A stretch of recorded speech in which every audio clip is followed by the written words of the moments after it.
Use drugs मामले में शाहरुख खान के बेटे आर्यन को क्लीन चिट मिल गई है और एनसीबी ने कहा है कि आर्यन से ड्रग्स मिलने का कोई सबूत नहीं मिला है। आर्यन खान ड्रग्स मामले में करीब 1 महीने तक जेल में बंद थे। आर्यन को क्लीन चिट मिलने के बाद अब सवालों के घेरे में है एनसीबी के पूर्व जोनल डायरेक्टर समीर वानखेड़े, जिनसे एनसीबी अब पल्ला भी झाड़ रही है। ऐसे में केंद्र सरकार ने सख्त कार्रवाई के निर्देश भी दे दिए हैं। बड़ी खबर इस वक्त आपको बता रही है। एक तरफ जहां समीर वानखेड़े का क्या होगा इस पर अब सवाल बना हुआ है, तो वहीं दूसरी तरफ शाहरुख खान के बेटे यानी कि आर्यन खान को क्लीन चिट मिल चुकी है।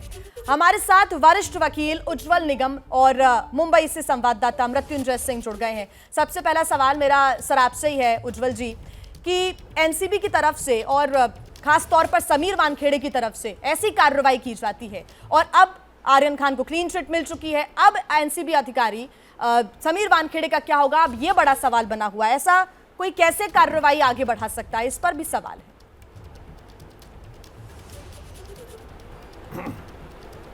जिया जी, ये बात सही है कि जिस प्रकार ये पूरे मामले में पहले सभी सबूत है उसके खिलाफ व्हाट्सएप चैट के आधार पर आरोप किया गया कि इंटरनेशनल ड्रग पैडर से उसका संबंध है।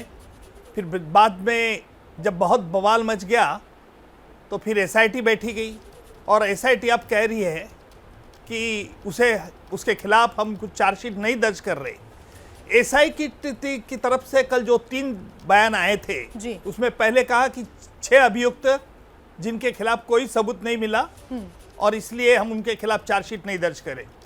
दूसरी बात उन्होंने ये कहा कि जो व्हाट्सएप चैट है वो बियॉन्ड रीजनेबल डाउट उसको प्रूव करने के लिए कोई कोरॉबरेटिव एविडेंस नहीं।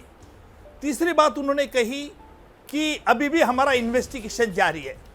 देखिए, मैं ये पूरे मामले से हैरान इसलिए हूं जी कि जिस प्रकार ये अरेस्ट का माहौल बनाया गया, जिस प्रकार इनसफिशिएंट एविडेंस पर अरेस्ट किया, बहुत ऑब्जेक्शनल बात तो है, लेकिन उसके बाद भी जो एसआईटी थी, एसआईटी का रोल, एसआईटी ने क्या किया? एसआईटी ने क्या किया? इन्वेस्टिगेशन किया, फर्दर इन्वेस्टिगेशन। एसआईटी ने क्या किया? जो भी सबूत उनको मिले उस पर उन्होंने इंटरप्रेट किया, कमेंट किया।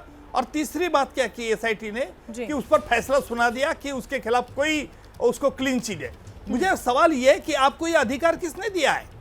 देखिए, ये तो पूरा मामला कोर्ट में जाना चाहिए था। कोर्ट में उन्होंने जो भी एसआईटी को सबूत मिले वो कोर्ट में पेश करना, कोर्ट में वो डिस्चार्ज हो सकता है। इससे एक बैड प्रेसिडेंट होगा कि अगर कोई सेलिब्रिटी होता है, सेलिब्रिटी के अरेस्ट से अगर कोई बवाल मचता है तो उसके लिए एसआईटी बैठी जाएगी और एसआईटी बैठने के बाद फिर एसआईटी बोलेगी कि ये जो सबूत है वो पूरे नहीं है, बियॉन्ड रीजनेबल डाउट नहीं होते और इसलिए हम क्लीन स्लेट है। देखिए, इस तरह से जो कार्रवाई कानून में होती है, मैंने आज तक मेरे कई 40 साल के लीगल करियर में मैंने कहीं नहीं देखी और इससे एक बहुत बैड प्रेसिडेंट होगा। और मुझे लगता है ये पूरा इन्वेस्टिगेटर, प्रोसिक्यूटर और कोर्ट का जो जॉब एसआईटी ने किया वो बहुत ही ऑब्जेक्शनेबल ऐसा है। ठीक, उज्जवल जी, एक और सवाल अब यही खड़ा होता है, जैसे कि आपने कहा कि किसी सेलिब्रिटी का कोई बेटा है और उसके ऊपर ऐसी कार्रवाई होती है, फिर एसआईटी बिठा दी जाती है, फिर क्लीन चिट दे दी जाती है। यही अगर सामान्य वर्ग के किसी युवक के साथ हुआ होता तो क्या यही प्रक्रिया अपनाई जाती? यही सवाल उठ रहे हैं अब। मुझे डर इस बात का है, आज आम आदमी यही सवाल खड़े करेगा कि अगर हमारे बारे में कोई सबूत नहीं है, फिर भी हमें अरेस्ट किया गया, फिर भी हमें चार्जशीट भेज दिया गया, हम कोर्ट में एक वकील को लगा दे, पैसा खर्च कर रहे हैं और इसलिए आम आदमी का कानून के प्रति विश्वास कम हो सकता है। मुझे डर इस बात का है, अगर उस आर्यन खान के खिलाफ सबूत नहीं है, मैं मानता हूं कि नहीं होंगे, आर्यन खान के खिलाफ जो भी व्हाट्सएप चैट हो गए वो इनसफिशिएंट हो गए, लेकिन आप फैसला लेने वाले कौन है? पहला सवाल तो ये है, आपको क्लीन चिट देने का अधिकार किसने दिया है? ये कोर्ट का अधिकार है। इससे आम आदमी को लगेगा कि सेलिब्रिटी के लिए न्याय अलग है, आम आदमी के लिए न्याय अलग है। इस प्रकार डबल स्टैंडर्ड यूज होता है तो मुझे लगता है कि लोगों का रूल ऑफ लॉ पे विश्वास उठता है। ठीक, उज्जवल जी, आप हमारे साथ बने रहिए। हमारे सहयोगी मृत्युंजय हमारे साथ लगातार जुड़े हुए हैं। मृत्युंजय, सवाल अब यही खड़ा हो रहा है जैसा कि उज्जवल जी भी उठा रहे हैं, आर्यन की गिरफ्तारी के पीछे आखिर समीर वानखेड़े का मकसद क्या था, वजह क्या थी? ये बड़ा सवाल। देखिए, सवाल आज नहीं खड़े हो रहे हैं, सवाल तो पहले दिन से खड़े हो रहे हैं। और सवाल क्यों खड़े हो रहे हैं? सवाल एनसीबी की कार्यप्रणाली पर खड़े हो रहे हैं। जिस प्रकार से खुद एनसीबी कर रही है कि आर्यन खान के पास से ड्रग्स नहीं मिला, आर्यन खान के पास अगर ड्रग्स मिला नहीं मिला, उसकी किसी प्रकार की मेडिकल जांच नहीं की गई, उसका कोई सैंपल नहीं लिया गया। साथ ही साथ ये भी कहा गया कि उसके पास से कोई ऐसी चीज़ नहीं मिली जो कि हमें साबित करने में या उस समय कोई सबूत मिले कि इसके पास ड्रग्स लेने की मंशा थी या क्रूज पर ये ड्रग्स लेने वाला था। सिर्फ व्हाट्सएप चैट के आधार पर उसे पकड़ा गया। तो क्या सिर्फ आर्यन खान, नाम जो आर्यन है उसी वजह से, आर्यन शाहरुख खान होने की वजह से उसे पकड़ा गया? ये पहले दिन से ही सवाल उठ रहे हैं। और सवाल तभी भी खड़े हुए थे जब एनडीपीएस की धारा 27 ये लगाई गई थी। एनडीपीएस की धारा 27 ये तो तब लगाई जाती है जब पैसे की लेन देन की बात सामने, यानी कि व्यापार कर रहा हो कोई ड्रग्स का, ड्रग्स को कोई बेच रहा हो और इंटरनेशनल रैकेट का हिस्सा बताया गया। तो कहीं ना कहीं कार्यप्रणाली पर सवाल तो पहले दिन से ही उठते हैं। उज्जवल सर हमारे साथ जुड़े हुए हैं। उज्जवल सर से हम सीधा पूछना ये चाहेंगे कि क्या सर आर्यन खान नाम होने की वजह से सजा मिली है? पहले दिन से वो टारगेट पर आ गया, 20 लोगों को पकड़ा गया इस पूरे प्रकरण में। उस समय क्रूज पर कई लोगों को पकड़ा गया, पर आर्यन खान को टारगेट किया गया। आप मानते हैं कहीं ना कहीं जो पहले दिन से जांच प्रक्रिया थी वो कहीं ना कहीं लूपहोल्स थी उसमें? उज्जवल जी। मृत्युंजय, मैं बिल्कुल ये बात से सहमत हूं कि जिस प्रकार जांच अधिकारी ने प्रिकॉशन लेनी चाहिए थे, जांच अधिकारी ने अरेस्ट के पहले जो इन्वेस्टिगेशन प्राइमा फेसी करना चाहिए वो उन्होंने प्रिलिमिनरी इन्वेस्टिगेशन नहीं किया। नतीजा क्या होगा? एनसीबी का आज एक बड़ा धब्बा लग गया। कोई भी अधिकारी हो, अगर वो गलती से किसी कारण अगर कोई व्यक्ति को अरेस्ट करता है तो उसको परिणाम को भुगतना होगा। और मुझे लगता है जहां तक जांच अधिकारी जो एसआईटी बैठी गई थी, एसआईटी ने यही पाया कि भाई इस अधिकारी जो किया उसको अरेस्ट वो गलत किया है। मैं मानता हूं इस पूरे मामले में बहुत जल्दबाजी हुई, बहुत मीडिया में बहुत दर से बात उठाई गई। क्यों उठाई गई जी, ये सवाल तो आएंगे। मृत्युंजय, क्योंकि आप बहुत समय से इस केस पर नजर रखे हुए हैं, मेरा सवाल यह है आपसे कि इसके पहले भी जब आर्यन खान का मामला सामने आया, उसके पहले शाहरुख खान और समीर वानखेड़े के बीच के कनेक्शन का भी मामला सामने आया था कि कैसे शाहरुख खान के ऊपर भी कार्रवाई करने की कोशिश की गई थी। तो क्या उसका कनेक्शन यहां तक पहुंचता है? उसके बारे में जरा बताएं। देखिए नहीं, कहीं ना कहीं तो तार जोड़ने का प्रयास किया जाएगा निश्चित तौर पर कि समीर वानखेड़े ने ये क्यों किया। क्योंकि हम एनसीबी के पिछले 2 सालों के अगर कामकाज को देखें तो बहुत सारे मामलों में जो वीड लेने वाले, गांजा लेने वाले आरोपी मिले, बाद में उनके जो उस केस में जिनका नाम आया तो उनको एनसीबी समन करती थी, समन करके उनसे पूछताछ करती थी कि आपका व्हाट्सएप चैट में नाम है। आपको याद होगा तमाम सेलिब्रिटीज को कतार लगाकर बुलाया जाता था कि व्हाट्सएप चैट पे आपने कुछ बड़ी सिगरेट, छोटी सिगरेट, वीड और हशीश की बात की है, वो क्या है? तो उनको समन जारी किया जाता था। जिस व्यक्ति के पास में, आर्यन के पास में अगर ड्रग्स ही नहीं मिला, उसका कोई मेडिकल टेस्ट ही नहीं हुआ, वो खुद कह रहा है कि वो अरबाज मर्चेंट को सिर्फ दोस्त है, वो क्रूज पर पार्टी करने आए थे, ड्रग्स सेवन करने का अभी कोई साबित नहीं हुआ, तो किस आधार पर आर्यन को गिरफ्तार किया गया? और खुद आर्यन ने उस समय कॉपरेट किया, क्योंकि ये खुद चार्जशीट हम पन्ने जब पढ़ रहे हैं तो उसमें अगर हम चार्जशीट के पन्ने पे जो पन्ना नंबर 142 है, 130 से 142 के बीच में स्टेटमेंट है, उस बयान को पढ़े तो आर्यन ने स्वेच्छा से अपना मोबाइल अधिकारी को दे दिया, आशीष रंजन को। आशीष रंजन को मोबाइल देने के बाद खुद स्वीकार किया कि हाँ, ये 2018 में मैं अमेरिका में था, उस संदर्भ में मैंने ये वीड के बारे में चैट किया हुआ है। यानी कि कहीं ना कहीं जिस पर आप आरोप लगा रहे हैं वो आपसे सहयोग कर रहा है। तो ऐसे पर उसे एक नोटिस देकर समन किया जा सकता था, उससे पूछताछ किया जा सकता था, उसकी इंक्वायरी की जा सकती थी। लेकिन इतनी हाय तौबा, इतनी जल्दबाजी क्यों मची थी? क्योंकि क्या हाथ में जिसको चाहते थे वो मिल गया, या फिर कुछ आसपास के लोग जो उस क्रूज योजना के तहत उस क्रूज पर गए थे रेड करने के लिए, उनका निशाना आर्यन खान था और आर्यन खान मिला तो उसे धर दबोचा गया और उस पर तमाम धाराएं लगा दी गई। एनडीपीएस की धारा 27 का मतलब समझिए, जैसा कि आप कह रहे हैं वैसा ही कुछ बयान एनसीपी के नेता नवाब मलिक ने भी दिया था और लगातार प्रेस कॉन्फ्रेंस करते थे। हर दिन उन्होंने प्रेस कॉन्फ्रेंस करके लगातार समीर वानखेड़े के ऊपर आरोप लगाए हैं कि वो बहुत लैविश लाइफस्टाइल जीते हैं। और अब सवाल यही है कि क्या लालच में ही शाहरुख खान के बेटे को वानखेड़े ने गिरफ्तार किया? उज्जवल जी, सवाल मेरा आप ही से है कि क्या लालच ये पूरी वजह हो सकती है, और अगर ऐसा है तो फिर उस अधिकारी पर क्या कार्रवाई होगी आगे, उसकी क्या प्रक्रिया रहेगी? जिया जी, मुझे इस बात का पता नहीं है क्या ये पूरा वानखेड़े जी ने लालच में किया, क्या नहीं किया, क्या सिर्फ पब्लिसिटी स्टंट था, ये मुझे पता नहीं है। लेकिन एक बात जरूर है कि समीर वानखेड़े से बहुत गलतियां हुई। सवाल यह है कि उसने जो अरेस्ट किया उसको वो व्हाट्सएप चैट के आधार पे, क्या वो सफिशिएंट सबूत था? क्या अगर सफिशिएंट था तो उसके लिए एसआईटी बैठी गई। जो वानखेड़े ने गलती की वो एसआईटी ने भी गलती की, एसआईटी ने जजमेंट दे दिया, आम आदमी का विश्वास क्या होगा? इससे मैं हैरान हूं। देखिए, जो गलतियां समीर वानखेड़े ने की उसी प्रकार की गलतियां एसआईटी ने की। एसआईटी अगर करती थी कि इसके खिलाफ सबूत नहीं है, तो एसआईटी ने जो भी दस्तावेज थे, डॉक्यूमेंट्री एविडेंस, जो भी सबूत मिले थे, वो कोर्ट के सामने पेश करना चाहिए था। कोर्ट में आर्यन खान डिस्चार्ज हो जाता था। लेकिन आपने इस प्रकार फैसला सुनाया, कोई सबूत नहीं मिले और बिल्कुल 26 दिन आर्यन जेल में रहे, इसकी भरपाई कौन करेगा, ये भी बड़ा सवाल उठ रहा है। एके जैन साहब हमारे साथ जुड़ गए हैं, यूपी के पूर्व डीजीपी हैं, बहुत स्वागत है आपका सर। सर, मेरा सवाल यही है कि आप इस केस को कैसे देख रहे हैं? आर्यन खान को तो अब क्लीन चिट मिल गई है और अब समीर वानखेड़े, जिन्होंने बिना किसी सबूत के, ऐसा माना जा रहा है कि बिना किसी सबूत के, अभी भी क्योंकि इन्वेस्टिगेशन चल रहा है, गिरफ्तार भी कर लिया, कार्रवाई की गई, अब क्लीन चिट मिल गई। नहीं, ये बिल्कुल ही हास्यास्पद केस है। इससे एनसीबी की क्रेडिबिलिटी के ऊपर एक बहुत बड़ा प्रश्न चिन्ह लग गया है। बिल्कुल। आप कोई हाई प्रोफाइल अरेस्ट करते हैं, आप सब तरह के प्रिकॉशंस लेते हैं। ये कोई ऐसा नहीं है कि किसी गांव वाले को आपने तमंचे में पकड़ लिया या 2 पुड़िया अफीम में पकड़ लिया और उसको बंद कर दिया। ये सबको पता था कि ये केस हाई प्रोफाइल है, इसमें बहुत अच्छे बड़े एडवोकेट्स खड़े होंगे, इसकी मार तमाम मीडिया पब्लिसिटी होगी।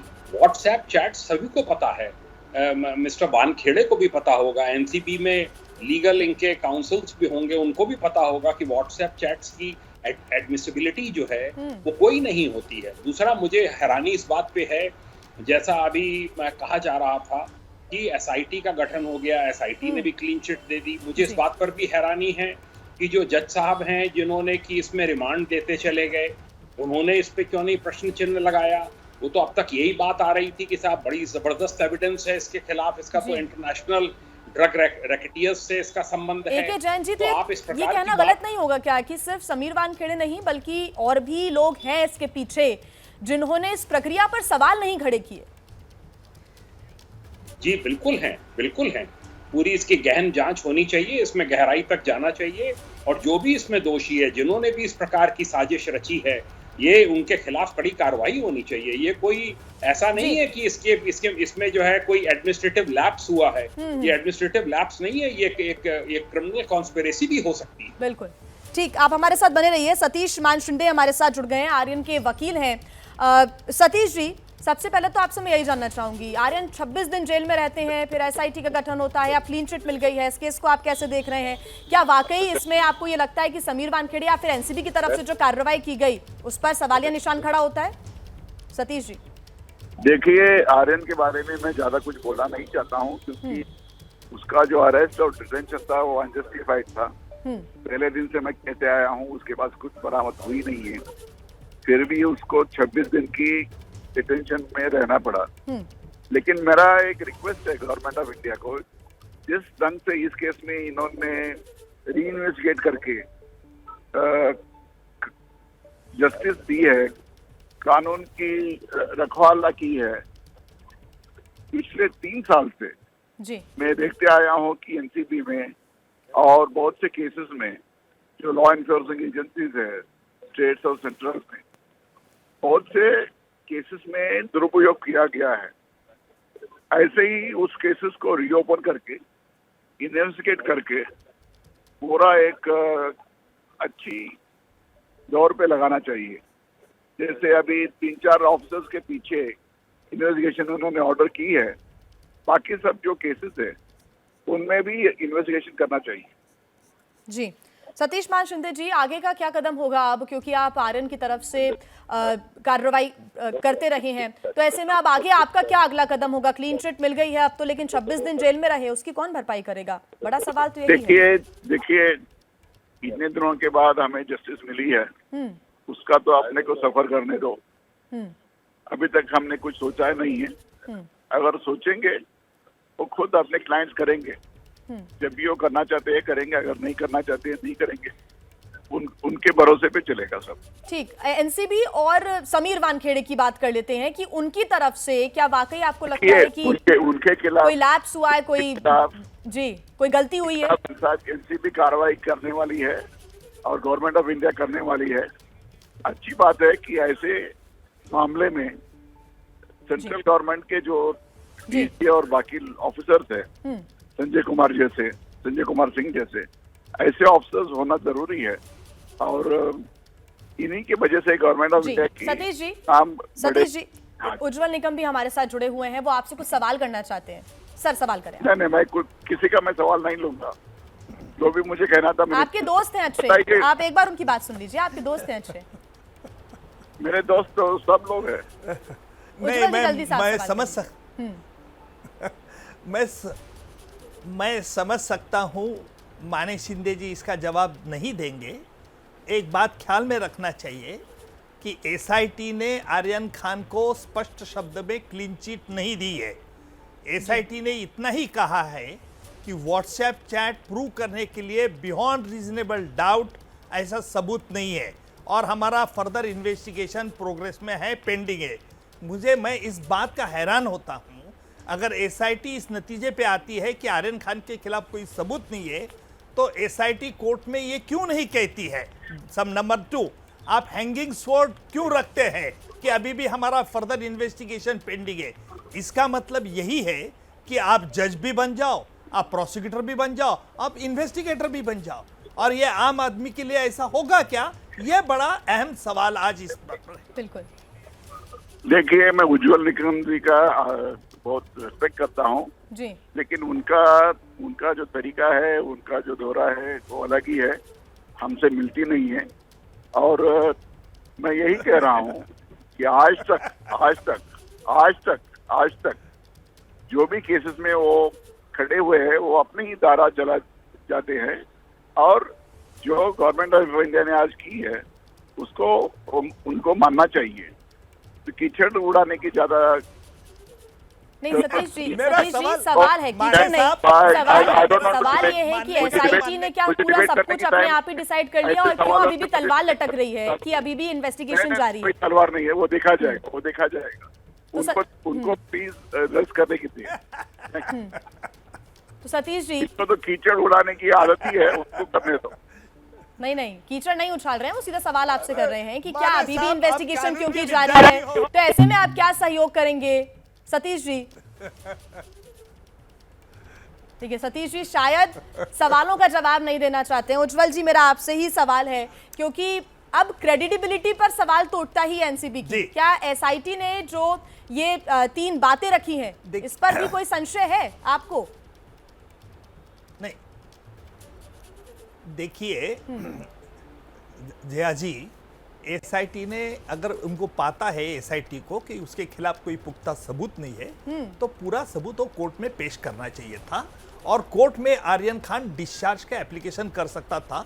नहीं तो कानून में ये भी प्रावधान है विड्रॉल फ्रॉम द प्रोसिक्यूशन। क्या कारण आपको लगता है, विड्रॉ कर सकते आपको थे। क्या कारण लगता है कि एसआईटी ने नहीं, एक मिनट जी जो एक मिनट जिया जी, एक मिनट जिया जी, मुझे कंप्लीट करने दीजिए। कीजिए। जिस प्रकार की प्रोसीजर एनसीबी ने अडॉप्ट की है, जो पहले थे एनसीबी के अधिकारी की गलती है वानखेड़े की, पुख्ता सबूत न होने के कारण भी बहुत बवाल मचा दिया। मैं मानता हूं कि उसकी ऑनेस्ट गलती होगी, लेकिन फिर भी एनसीबी के ये पूरा एनसीबी ने क्या किया, इस प्रकार रूल ऑफ लॉ का आम आदमी का विश्वास हट जाने की बात है। हमारे दोस्त माने सतीश माने शिंदे उसके वकील साहब है तो वो तो जरूर कहेंगे कि मान लेना चाहिए। ऐसे कैसे माने, हम तो कानून के विद्यार्थी है ना, हम कानून के विद्यार्थी की हैसियत तो सवाल तो खड़े करेंगे कि जिस प्रकार का एनसीबी का बर्ताव पूरे मामले में रहा, आम आदमी के मन में पूरी तरह से डाउट आ सकता है कि क्या सेलिब्रिटी के लिए अलग फैसला होगा, इस प्रकार की एसआईटी बैठा जाएगी, एसआईटी अपना जजमेंट देगी और कई ऐसे केसेस होंगे। नहीं ऐसे नहीं, मैं तो देखिए मैं प्रोसिक्यूटर हूं, कई सालों से स्पेशल पब्लिक प्रोसिक्यूटर काम करता हूं, बड़े बड़े संगीन मामले चलाता हूं। अगर मुझे लगता है कि कोई अभियुक्त के खिलाफ सबूत नहीं है तो मैं कोर्ट के डंके की चोट पे कहता हूं कि नहीं, इसको डिस्चार्ज किया जाए। ठीक सर, छोड़ देता हूं। आप उज्जवल जी बने रहिए हमारे साथ। नवाब मलिक ने क्या कहा है वो भी एक बार सुनवा देते हैं। एनसीपी के नेता है नवाब मलिक और ये वही हैं जिन्होंने लगातार प्रेस कॉन्फ्रेंस कर समीर वानखेड़े पर कई सवाल उठाए थे। सुन लेते हैं एक बार।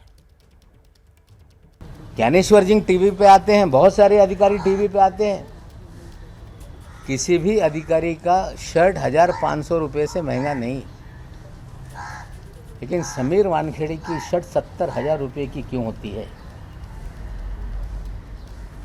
हर दिन नया कपड़ा पहन के क्यों आते हैं? मोदी साहब से भी आगे निकल गए।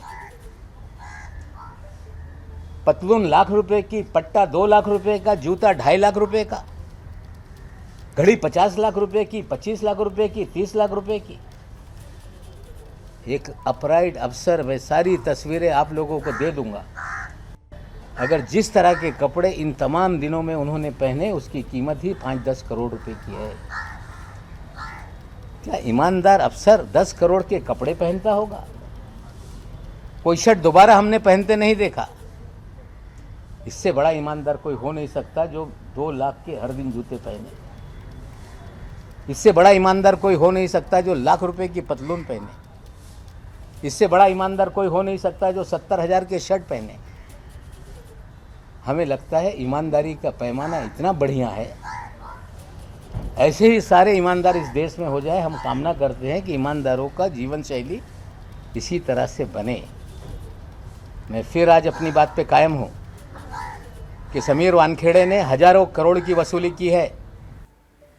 एनसीपी के नेता नवाब मलिक को आपने सुना। एके जैन जी अभी तो हालांकि वो जेल में है, लेकिन उसके पहले वो लगातार ये बातें करते रहे। पुराना बयान हम सुना रहे थे दर्शकों को।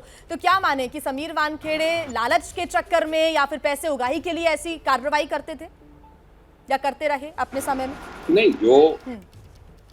जो आरोप लग रहे हैं, लगते रहे हैं जी, उनमें अब तथ्य नजर आता है। ये इस प्रकार की, देखिए, एक ऑफिसर को बिल्कुल ऐसे मतलब उम्मीद की जाती है, कोई डायरेक्ट IRS ऑफिसर है, उससे उम्मीद की जाती है कि वो NCB जैसी संवेदनशील संस्था में, सेंसिटिव जहाँ पर इन्वेस्टिगेशंस हैं, जिसका बड़ा प्रभाव किसी के जीवन पर पड़ सकता है, उसमें किसी प्रकार के एक उनका कंडक्ट हमेशा ऐसा होना चाहिए, जैसा पढ़ रहा हूँ पेपर में कि बार का लाइसेंस है, फलाना है। ये सब चीजें जो हैं ये बिल्कुल एक्सेप्टेबल नहीं है। ये क्या स्टैंडर्ड्स हैं इंटीग्रिटी के, मेरी समझ के बाहर है। अगर ये बात कह रहा है कोई मिनिस्टर रैंक का आदमी कि 70,000 रुपए की शर्ट पहन रहे हैं, मैं तो पहली बार सुना है कि 70,000 की कोई शर्ट भी होती है। ये कलर प्लस है जो भी है, उसमें 1,500 की शर्ट होती है और हम लोग इस बात का इंतजार करते हैं कि कब उस पर 40% ऑफ हो या 50% ऑफ हो, तो उसमें 1-2 शर्ट ले लेते हैं। ये इस टाइप की बातें करना, इससे तथ्य नजर आता है इस सब बात में। इसमें गहन जांच होनी चाहिए इसके अंदर की कौन कौन लोग हैं, क्या कॉन्स्पिरेसी थी, क्या पैसा उगाही का एक षड्यंत्र था। जो आरोप लग रहे हैं कि हजारों करोड़ की वसूली की गई है, ठीक है, उनके सन इन लॉ को बंद किया गया इसलिए वो एग्रीव हो सकते हैं, इस बात से नाराज हो सकते हैं जी। पर मैं उनके कोई उसको नहीं कह रहा हूं, पर हमारे ऑफिसर्स का कंडक्ट बिल्कुल नीट एंड क्लीन होना चाहिए। किसी को भी कोई उंगली उठाने की कोई नौबत नहीं आने देना चाहिए।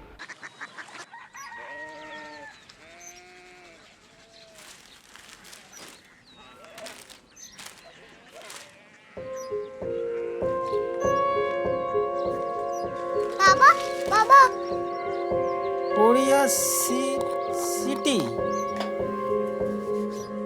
जानी ना?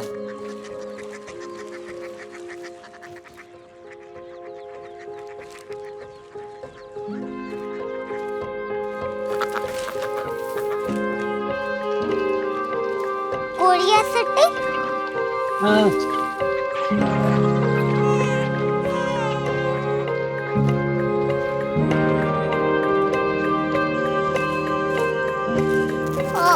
कोरिया सिटी कहाँ पे है? शहर अंग्रेजी लगे हैं।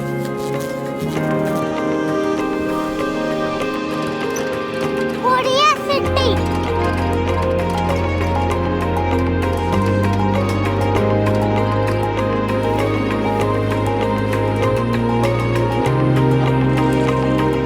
वो बहुत दूर है।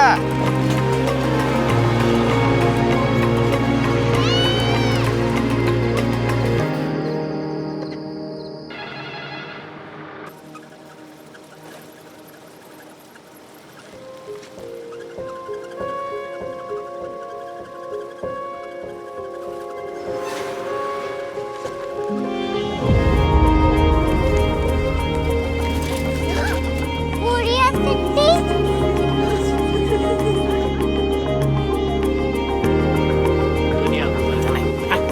कुछ लोग बड़े होते हैं। कोरिया सिटी कहाँ है? प्रोफेसर साहब को पता होगा।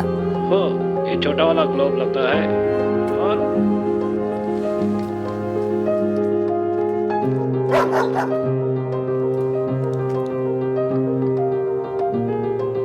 पता नहीं, मेरी बेटी से जाके मिल लो, शायद उसे मालूम हो।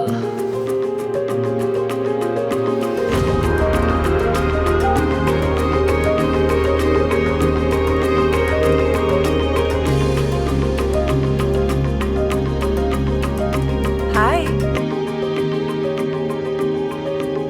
बाबा ने भेजा है। Come here. Korea city. Korea city नहीं, क्यूरियोसिटी। वो क्या?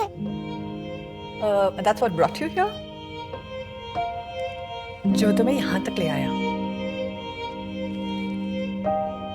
क्यूरियोसिटी।